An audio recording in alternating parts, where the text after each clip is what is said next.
Effie, my mother-in-law, told me that if I didn't go on the trip she planned, I wouldn't be considered part of the family anymore because I married her son, Cody. She wanted Cody to agree with her. I stopped Cody from saying anything and agreed to go on the trip to avoid conflict. Effie said marrying someone like me, who she thought was inexperienced, was a hassle. She warned that if I didn't come, she would consider divorcing Cody and would teach me things her way. I was fed up with her rude comments. Little did I know, this trip would be the last one with my in-laws. My name is Liliana, and I'm 32 years old. I own a small app development company, which I really enjoy. My husband, Cody, is 37, and he works at a bank. We both love our jobs and often talk about them for hours. Cody understands and supports my work, and we share household chores.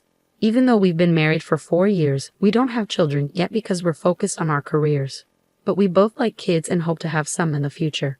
My family owns an auto parts factory that my dad started, and now my brother runs it. They've been very supportive of my dream to start my own company, even though our businesses are different. I often seek advice from my dad and brother, who are also business owners. They've always been there for me, so my family is a big support in my life. Cody's family owns a small factory, and since he was their only child, they expected him to take over one day. But Cody had different plans. The factory wasn't doing well, and his dad, Andy, was thinking about closing it down. Running a small factory is tough these days. When Cody was young, he often overheard his dad talking to bankers on the phone. He even met a friendly banker during a visit to the factory and started going to the bank with his dad just to see him. That's how he got interested in banking. Cody worked hard to make his dream of becoming a banker come true, and now he works at a big bank.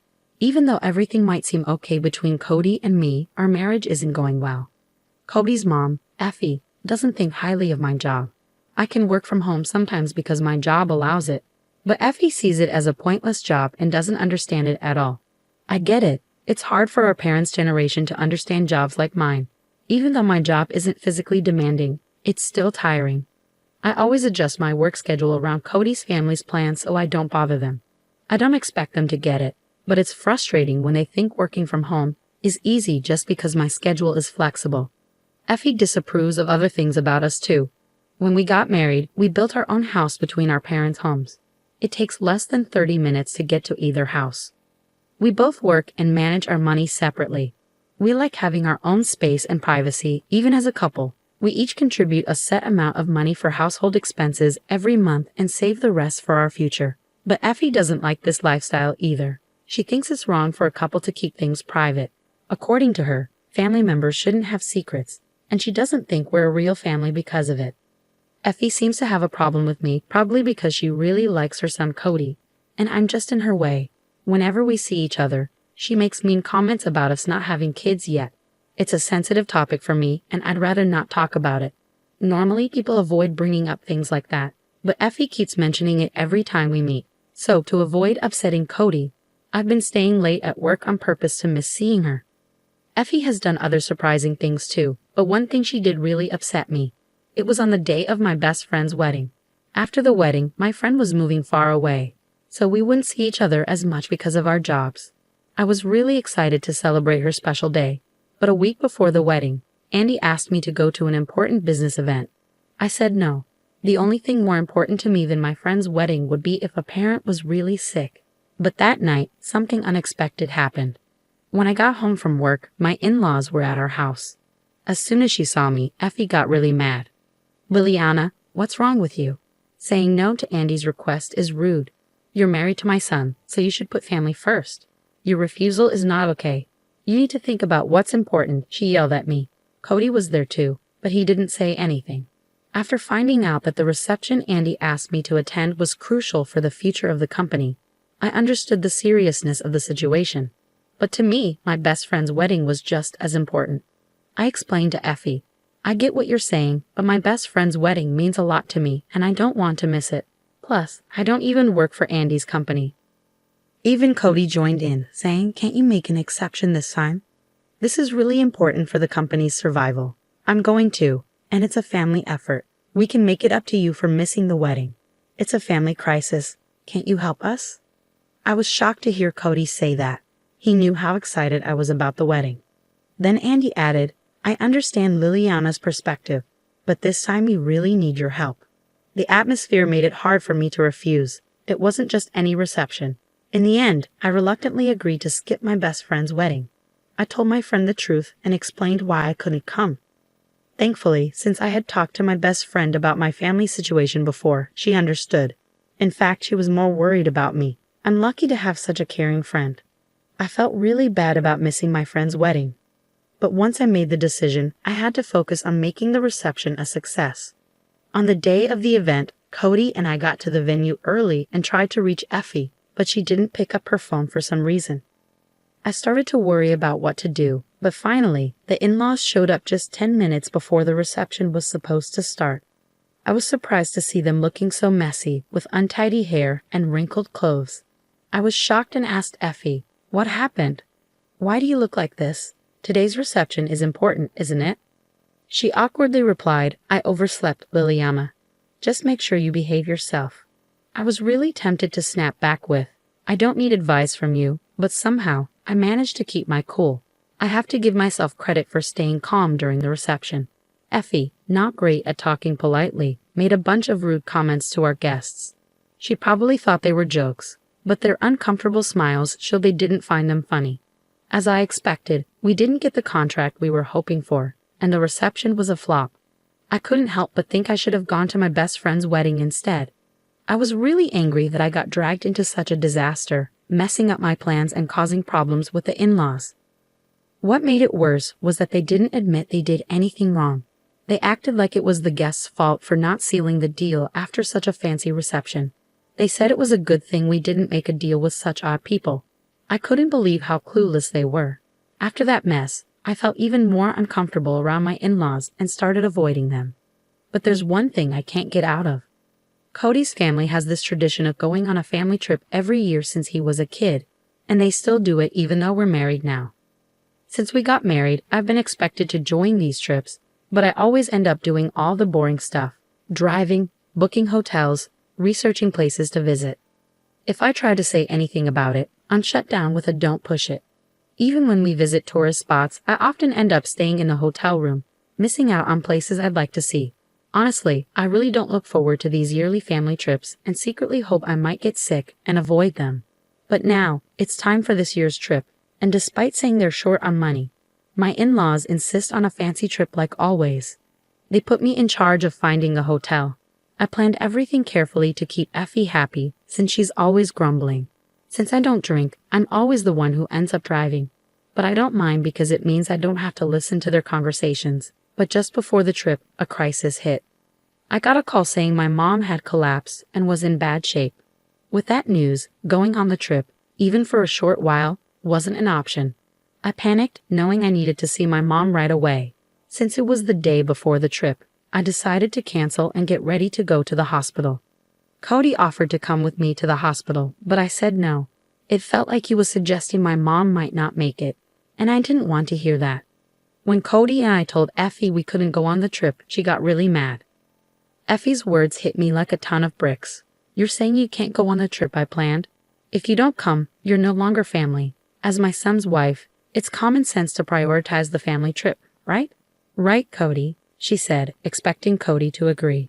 Cody seemed like he wanted to say something, but Effie cut him off, making it clear she didn't want to hear any objections.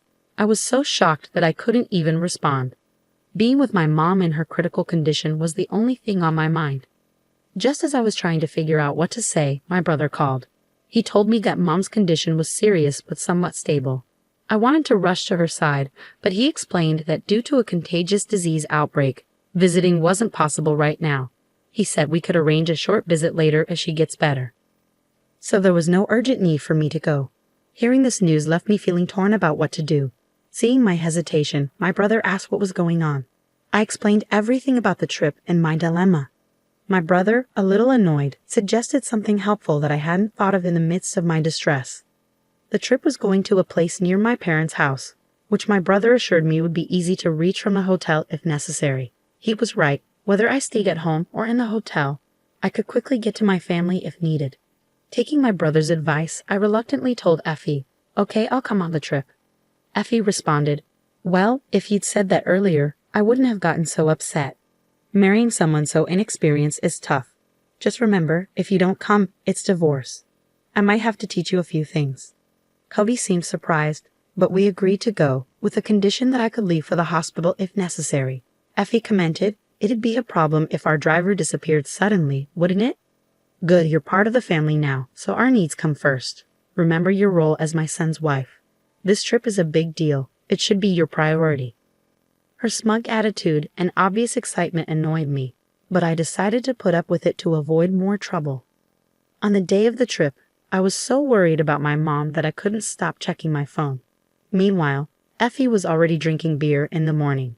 As I drove, the back seat of my car turned into a party scene, with Cody surprising me by joining in the drinking. Even though it was unexpected, I reminded myself that everyone had rearranged their schedules for this trip.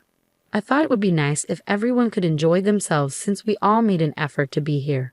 During the trip, Effie's demands were constant, urgently needing bathroom stops or wanting to stop for more alcohol. I felt like I was being treated as a servant, but I decided to endure it. Then my phone rang. It was my brother, thankfully informing me that Mom had survived. Her condition had stabilized and she had regained consciousness. The diagnosis was a subarachnoid hemorrhage. However, I couldn't fully relax yet. There were worries about potential aftereffects. It was comforting to have my brother keeping me updated as I was feeling anxious. When I shared the news of Mom's recovery with my in-laws, Effie dismissed it, saying, "If she's better, there's no need to bother us with such news. You're making a big deal out of nothing." Andy agreed, saying, "Exactly. Let's not spoil our trip with such grim news. We're here to have fun." I was disgusted that Andy shared Effie's view and didn't want to think of these people as my family. During the trip, they made a lot of noise in the hotel, drinking and partying, which was embarrassing. This incident deepened my distrust of my in-laws. Thankfully, Mom's condition remained stable, and there was no need to rush to the hospital, allowing us to finish the trip and return home. I felt relieved.